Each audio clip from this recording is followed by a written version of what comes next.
안녕하세요. 법무법인 가무의 문정균 변호사입니다. 김계환 변호사입니다. 자, 오늘은 명의신탁 분쟁 사례 두 번째 시간인데요. 지난번에는 명의신탁과 관련된 일반적인 얘기를 좀 말씀드렸고, 오늘은 이제 구체적인 사례를 제시하면서 말씀들을 드리고자 합니다. 자, 사실관계를 보겠습니다. 이 건물의 소유권을 당초 D가 소유하고 있었는데, 상속재산에 해당이 됐었고, 그래서 원고가 상속재산 분할 협의를 통해서 2006년에 분할 협의를 했고 2009년 4월 9일자로 소유권을 이전받습니다. 근데 소유권 이전받은 지 한 채 일주도 되지 않은 같은 해 4월 20일경에 동생인 C에게 가등기를 설정해 줍니다. 소유권 이전 청구권을 보전하는 형태의 가등기였고요.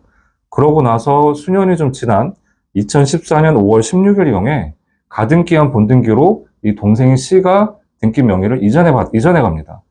그런데 본등기를 격려한 지 얼마 되지 않은 2014년 7월 4일경에 피고에게 이 매매를 원인으로 한 소유권이 이전됩니다. 자, 사실관계는 이렇게 되어 있고요. 이 상태에서 원고가 피고에게 사실 이 부동산은 C인 자기 동생에서 자기가 받기로 했던 건데 사업상의 문제가 있어서 그 명의로 할 수가 없으니 피고에게 그 명의를 넘긴 것뿐이다. 그러니까 명의신탁을 한 것이다라고 주장을 했습니다. 피고와 원고의 관계는 사실혼 배우자 관계였고요. 이 소송 당시에는 그 사실혼 관계가 깨졌던 것 같습니다. 원고는 C에게 소유권을 청구할 권리가 있고 그거를 피보전 권리로 했고 거기에 따라서 C가 피고에게 이전 등기된 것은 명의신탁에 따른 것으로 무효이기 때문에 C를 대위해서 피고에게 소유권 이전 등기 말소 청구를 한 사례입니다. 자, 사실관계는 여기까지고요. 자, 김 변호사님, 어떻게 사건의 경위부터 말씀해 주시겠어요? 아니면 결과부터 말씀해 주시겠어요? 이 사건에서 우선 봐야 되는 건 경위를 먼저 좀 봐야 될 것 같습니다. 네. 사실 좀 몇 가지 좀 의문은 드는데요. 저희가 수행한 사건이 아니라서 정확하지는 않지만, 일단 원고가 동생 명의로 가등기를 해준, 소유권 청구권 가등기를 해준 시점이 자기가 상속재산 분할 협의를 통해서 소유권 등기를 한 직후입니다. 네. 이미 그때부터 원고에게 뭔가 사업상의 문제가 있었던 거 아닌가 의심이 돼요. 그렇죠. 본인의 명의로 하기가 어렵지만, 그렇죠. 당장 네. 명의로 하지만, 가등기를 통해서, 다른 제3자가 뭐, 압류를 한다거나, 집행을 못하도록 막는 수단이 되기 때문에 그렇죠. 그렇죠. 그리고 나서 이제 2014년도에 동생 명의로 가등기에 대한 본등기로 소유권 이전을 해놓고, 네. 그리고 이제 동생으로부터 자기가 양도받기로 했다라고 하지만 그게 매매인지 증여인지 뭐 이런 부분도 좀 불분명합니다. 네. 네. 그러니까 어쨌든 원고로서는 C에게 이 사건 부동산의 소유권 이전 등기 청구를 할 수 있는 채권이 있다라는 것을 피부정 권리로 해서 이제 동생인 C와 피고 사이에 소유권 이전 등기 부분은 결국은 이제 지금 일종의 3자 간 등기 명의신탁과 같은 구조죠. 원고가 동생인 C하고 사이에 등기를 전 받기로 한 계약이 있고, 다만 C에게 등기는 자기 사실혼 배우자인 피고에게 해달라라는 구조이기 때문에 중간생략형 명의신탁 또는 3자 간 등기 명의신탁에 해당이 됩니다. 그러니까 이런 경우는 그 부동산 실명법 제4조에 의해서 이제 무효가 되거든요. 등기가 무효가 되기 때문에 지금 자기로서는 동생을 대위해서 피고에게 C에서 피고로 넘어간 소유권 등기는 무효임으로 말소해야 된다라는 대유권에 기한 소유권 등기 말소 청구를 한 사건이죠. 네. 그런데 피고는 여기에 대해서 명의신탁은 없었다라고 반박을 했고요. 반대로 C에서 피고로 넘어간 소유권 이전 등기의 등기 원인은 매매로 되어 있습니다. 2014년 7월 3일자 매매인데 피고의 주장은 C로부터 적법하게 매매를 원인으로 취득했다라는 주장은 아니었습니다. 오히려 피고의 주장은 원고의 주장이 이런 타당성 있는 것처럼 들리도록 하는 점이 있었는데 뭐였죠? 피고는 뭐라고 주장을 했죠? 두 사람 사이가 등기 이전을 할 때 사실혼 배우자, 이게 사실상 그냥 뭐 사회생활상 거의 배우자인 것처럼 혼인 생활을 실제 혼인 생활을 영위하고 있었고, 사실상 뭐 서류상으로만 배우자가 아니었기 때문에 네네. 자기가 매매를 한 게 아니라 사실 증여를 받은 거다라는 주장을 한 거죠. 그렇죠. 원고로부터 피고가 증여를 받은 거기 때문에 이건 내가 소유하는 부동산이 맞습니다. 이런 식의 주장을 했던 거죠. 그 등기 원인이 매매로 돼 있는데 사실은 매매가 아니라 증여라는, 그 등기 원인이 지금 사실지와 다른 다르다는 주장을 그렇죠. 처음에 인정한 것이죠. 예. 그러니까 사실 좀 당황스러운 부분일 수 있습니다. 이미 등기 원인에 따라서 본인은 매매를 했다라고 공부상에 그렇게 등록을 했는데 실질은 그게 아니라 원고로부터 증여받은 거다. 증여받았기 때문에 적법하게 취득한 것이다. 이렇게 주장을 한 거잖아요. 그렇습니다. 이와 관련해서 이제 법원은 이런 명의신탁과 관련된 부분에 사실 인정에 있어서는 사실 등기 추정력 부분이 중요한데 네. 이 등기 추정력 법리를 여기도 적용을 하고 있습니다. 그래서 명의신탁과 관련돼서 명의신탁 사실은 명의신탁을 주장하는 사람이 즉 신탁자가 당연히 입증을 해야 되고 네. 그리고 그것이 등기 추정력이라는 것은 등기의 원인 사실 그리고 등기가 적법하게 됐다라는 그런 것도 사실상 추정을 해주기 때문에 네. 그 등기 원인이 설사 이제 뭐 증여나 매매 이렇게 사소하게 달라지는 것만으로는 그런 추정이 번복되지 않는다, 깨지지 않는다라고 그렇죠. 보고 있죠. 여기서 추정이라는 말이 좀 어렵게 들릴 수 있습니다. 그러니까 부동산 등기에 등기 원인이 매매이다, 증여이다라고 기재가 되고 있지 않습니까?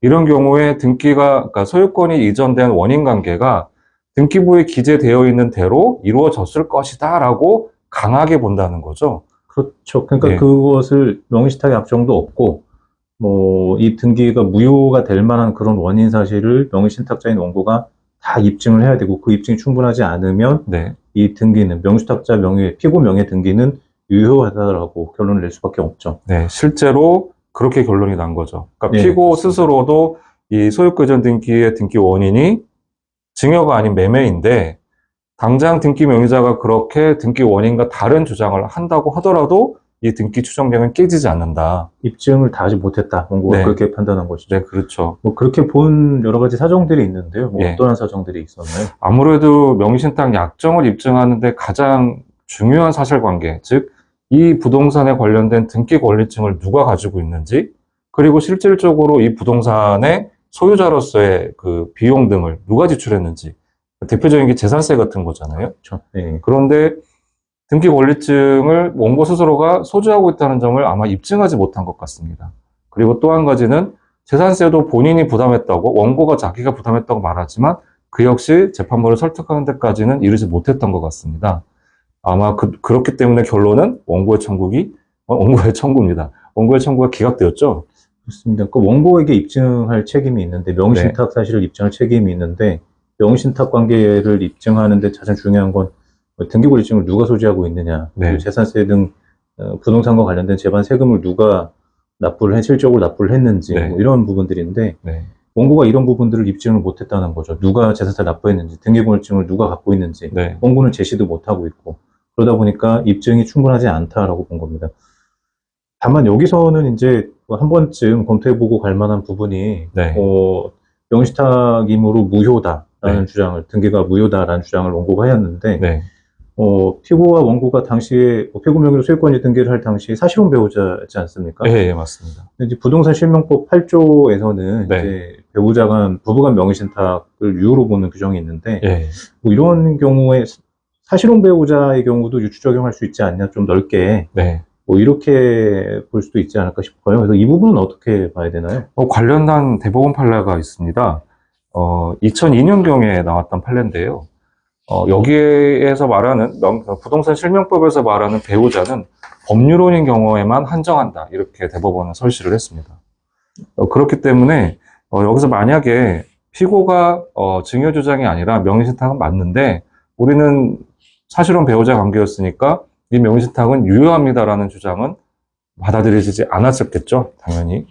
법률혼이라 하더라도 이 사건은 이제 아마 예외가 인정되지 않았을 것 같은 부분이 이제 원고 스스로도 사업상의 문제라고 했는데 보통 사업상의 문제라면 조세포탈이나 그렇죠. 강제집행면탈 인 것으로 보이기가 너무 좋죠. 네, 예, 예외 적용하기는 어려운 사건 아닌가 싶습니다. 예, 맞습니다.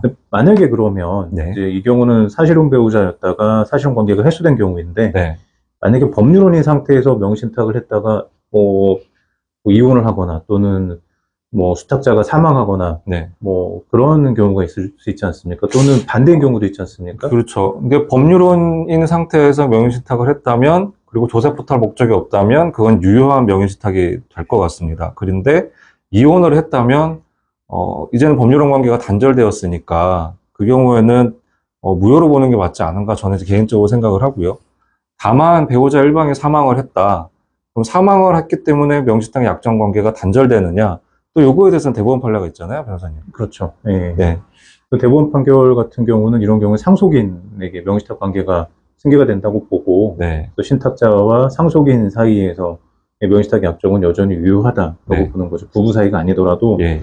명의신탁 당시에 부부 관계가 있었으면 네.